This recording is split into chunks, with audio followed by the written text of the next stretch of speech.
Israel হবে এই বিশ্বের নেতৃস্থানীয় রাষ্ট্র, এটাতে কোনো ডাউট নাই। সে হবেই এবং অলরেডি সে হয়ে গেছে। সে প্রায় 90% সফল, আর 10% বাকি আছে। এটা খুব অল্প সময়ের মধ্যেই হয়ে যাবে। কারণ আমাদের দুর্বলতা আছে যে আমরা যে আপোষে কাদা ছোটাছুটিতে ব্যস্ত ছিলাম, আমরা হালুয়া রুটি খাচ্ছিলাম, এই সময়টুকুর মধ্যে ও প্রচন্ড শক্তিশালী হয়ে গেছে। ওই ইসরায়েল থেকেই আজকে সারা বিশ্বের পলিটিক্স নিয়ন্ত্রণ করা হচ্ছে, ব্যাংকিং সিস্টেম নিয়ন্ত্রণ করা হচ্ছে, অর্থনীতি নিয়ন্ত্রণ করা হচ্ছে, মিডিয়া নিয়ন্ত্রণ করা হচ্ছে, পত্র পত্রিকাও নিয়ন্ত্রণ করা হচ্ছে, আদর্শ নিয়ন্ত্রণ করা হচ্ছে, সংস্কৃতি নিয়ন্ত্রণ করা হচ্ছে, এবং আপনার এই যে প্রযুক্তি, অস্ত্র শস্ত্র, এগুলো সেখান থেকে নিয়ন্ত্রণ করা হচ্ছে। আর এটাই সেই রাষ্ট্র যেখান থেকে দাজ্জাল মানুষের রূপে বের হবে। এটাই সেই রাষ্ট্র। ওই জেরুজালেম থেকেই দাজ্জাল বের হবে। এই শক্তিশালী হয়ে গেল আমাদের চোখের সামনেই, কিন্তু আমরা কিছু করতে পারলাম না। এই যখন শক্তিশালী হয়ে গেছে, তখন সামনে একটা মহাযুদ্ধ লঞ্চ করবে, যেখানে 80টা দেশ পৃথিবীর একত্রিত হয়ে যাবে এবং প্রত্যেকটা দেশের আন্ডারে থাকবে 12,000 করে সৈন্য। এবং এই যুদ্ধে প্রত্যেক 100 জন সৈনিকের মধ্যে 99টা সৈনিক মারা যাবে এই যুদ্ধে। এটা হবে পারমাণবিক যুদ্ধ, আপনার সামনেই করানো আছে। এরা যে স্বপ্ন দেখায় ভিশন 20, 30, 50, 100, এগুলো সব বোগাস। এতদিন পর্যন্ত এই ওয়ার্ল্ড আর সার্ভাইভ করবে বলে আমরা মনে করি না। আল্লাহু আ'লাম বিসওয়াব, আল্লাহ পাক ভালো জানেন। আমাদের রিসার্চ হচ্ছে এতদিন পর্যন্ত ওয়ার্ল্ড সার্ভাইভ নাও করতে পারে, না করার সম্ভাবনা 95%।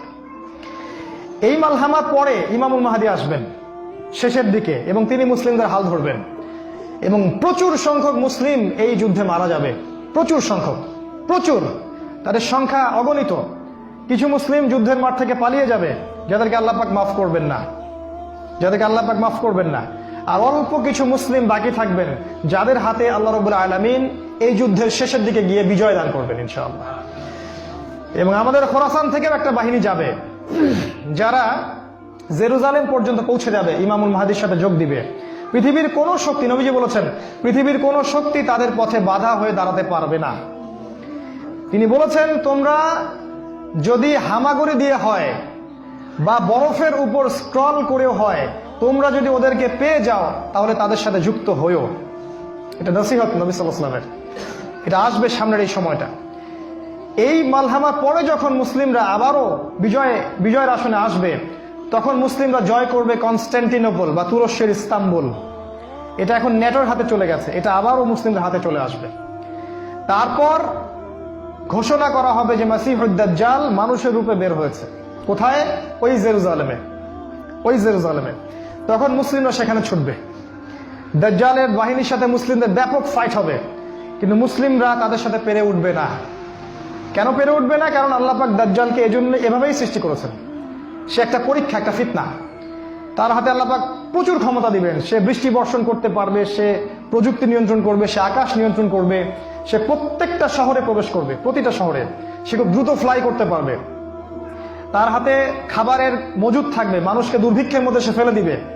যারা তার আনুগত্য করবে সে তাদেরকে খাবার দিবে, মানে ইকোনমিক প্রোগ্রেস দিবে। যারা ওকে অনুসরণ করবে সে তাদেরকে সোনা রূপা দিয়ে দিবে। যারা ওকে অস্বীকার করবে সে তাদেরকে দুর্ভিক্ষ দিবে, মেরে ফেলবে। এক কথায় যারা দাজ্জালকে অনুসরণ করবে তাদের প্রত্যেককে দাজ্জাল প্রোগ্রেস দিবে, উন্নতি অগ্রগতি দিবে, তাদের জিডিপি বাড়তে থাকবে এক কথায়। আর যারাই মাসিহুদ দাজ্জালের বিরোধিতা করবে তাকে সে একদম ধ্বংস করে ফেলবে, একদম ধ্বংস।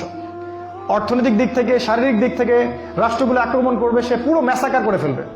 তার হাতে আল্লাহ পাক এরকম ক্ষমতা দিবেন। এই জন্য মুসলিমরা তাদের সাথে পেরে উঠবে না। তাহলে কি হবে?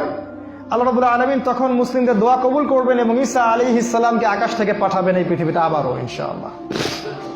এবং ঈসা আলাইহিস সালাম সিরিয়ার দামেস্কে সাদা মিনারের উপরে নামবেন এবং ইমামুল মাহদীও সেখানে থাকবেন। সেখানে ফজরের নামাজ পড়া হবে, ইমামুল মাহদী ইমামতি করবেন, আর এই ঈসা আলাইহিস সালাম পিছনে মুক্তাদি হয়ে থাকবেন। এটা আমাদের জন্য গর্বের বিষয়।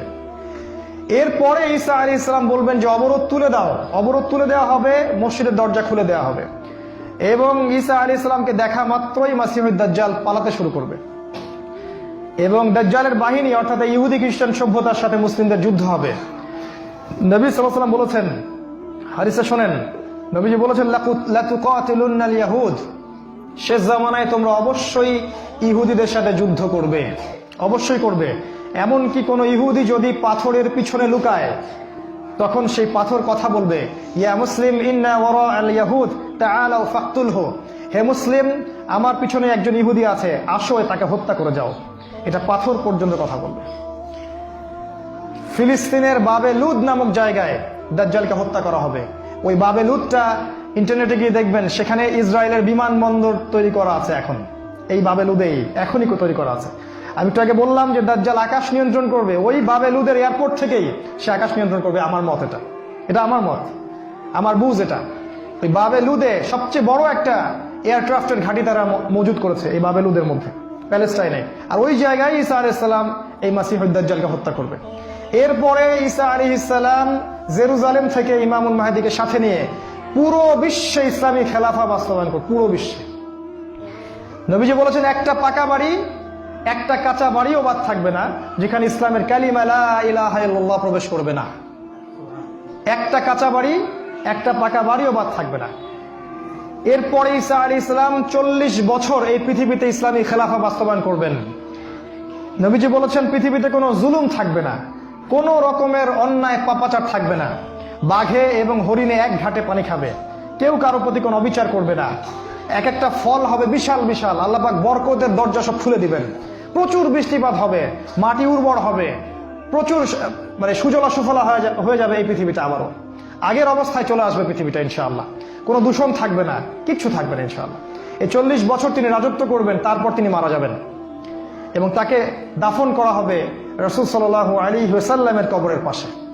আর ইমামুল মাহদী আরো আগেই মারা যাবেন। তিনি 7 বা 9 বছর রাজত্ব করবেন, এই মুসলিম উম্মাহকে নেতৃত্ব দিবেন। এই অবস্থাটা সামনে আসতে যাচ্ছে। এই কথাগুলো আপনাকে কোনো সেকুলার মিডিয়া বলবে না, কোনো কাফের মিডিয়া বলবে না, কোনো পত্রপত্রিকায় পাবেন না। ইভেন এখন ওয়াজ মাহফিলেও এগুলো বলা বন্ধ হয়ে গেছে। এই কথাটা আমি কেন বললাম, শুধু এত যে বড় একটা কথা আমি বললাম, এত ডিটেলস বললাম, এটার কারণ একটাই, যাতে আপনি হীনমন্যতায় না ভোগেন। কারণ সামনের যে বিজয়ের সময়টা, সেটা আমাদের বিজয়ের সময়। কোনো সন্দেহ নাই যে এই সময়টা অবশ্যই আসবে, কারণ প্রিয় নবী মুহাম্মদ সাল্লাল্লাহু আলাইহি ওয়াসাল্লাম তার পবিত্র জাবান এটা বলে গেছে। আমাদের নবী সাল্লাল্লাহু আলাইহি ওয়াসাল্লাম তার অলৌকিক পবিত্র জাবান এটা বলে গেছেন, কোনো শক্তি নাই পৃথিবীর এই কথাকে উল্টে দিতে পারে ইনশাআল্লাহ তাআলা। অতএব এখন যে দেখছেন এই যে সেকুলারদের দাপট, এই যে কাফেরদের দাপট, নাস্তিকদের দাপট, মুরতাদদের দাপট, একদম সব ওদের হাতে। অর্থনীতি, রাজনীতি, এভরি সিঙ্গেল সেক্টর ওরা কন্ট্রোল করছে। এর কিচ্ছু অবশিষ্ট থাকবে না ইনশাআল্লাহ তাআলা।